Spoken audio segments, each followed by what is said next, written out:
The other thing that you and I talked about in preparation for your lecture yesterday was showing the autopsy photos. Yes. And you made the comment that it's very, very difficult for people to look at those photos, but you said you've got to be willing to look at those photos because that's where you can tell what the crime was about and the alteration of surgery. You've got to look at those photos. Well, yeah, not that the photos show the surgery the way they are because of the way they've cleaned it up a little bit, but the point is that the body was viewed, as I said in the Liz Mart lecture, in two contexts, as a human being to be murdered and as a target to be altered.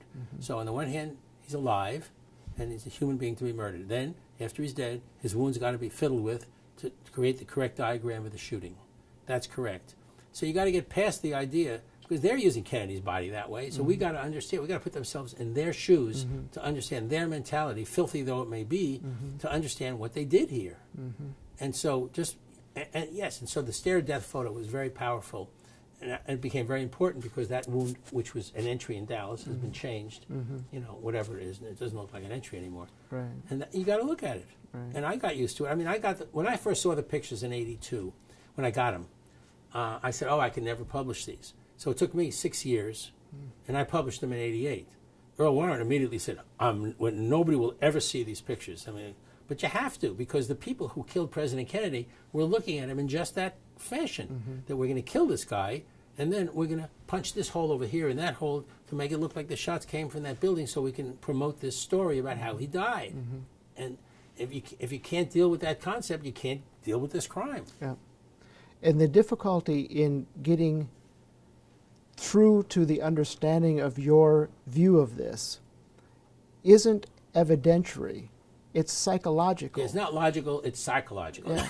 And I wrote that in Best Evidence. Yeah. That's the key. That's people the key. People have a belief system that they can't penetrate. You don't mess with the body after death. Of course you shouldn't. Right. You know. I think it's that issue. I also think it's, well, as much as we are critical of our government, especially these days, certainly they wouldn't do this. Well, it's not the government. It's the clique that was with Johnson or whoever. Yeah. Did Well, this. yeah. Well, okay, it's the government, but it's not the whole government. Yeah. It's the group. So another way of saying that is I think people, it's easier for them to think it was the Cubans, it was the mob, it was some other entity, but not our own. Well, not only not inside. Right. Not only that, but even when they come up with the idea that there's a false autopsy, they think, well, the doctor lied, and they blame the doctor. They blame it's a political a paper conspiracy. The idea that somebody punched a hole in the body or took bullets out, they can't deal with it. They don't either can't or don't want to, or think that that's absurd. Right. Especially given it was done on Air Force One. Especially Air Force One. That's the biggest indignity of all, if you want to call it that. Right. It's really bad. It's the Flying White House. Right. Oh, you know, and the thing is that one of the things, maybe we should just throw this in, one of the things that's very serious, the guy that got me the memo, the Liebler memo, transmittal letter, Todd, he says to me, it's a week or two ago, we've been friends for 30 years, he says, where was Clint Hill at Air Force, at Love Field? I said, what do you mean? He says, you know, Jackie's her agent, his agent. She's his protectee, whatever. You know, how come he's not with her walking up the ramp onto Air Force One? And he said, where is he? Where is he?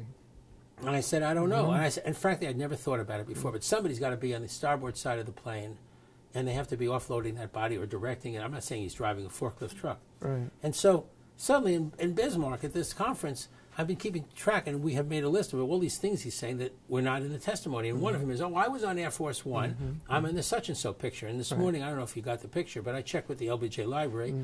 Even if there's another person, a piece of a person said, that's not, I don't think it's Clint Hill, because they would have labeled it. They would have labeled it unknown person, or that could be Clint Hill.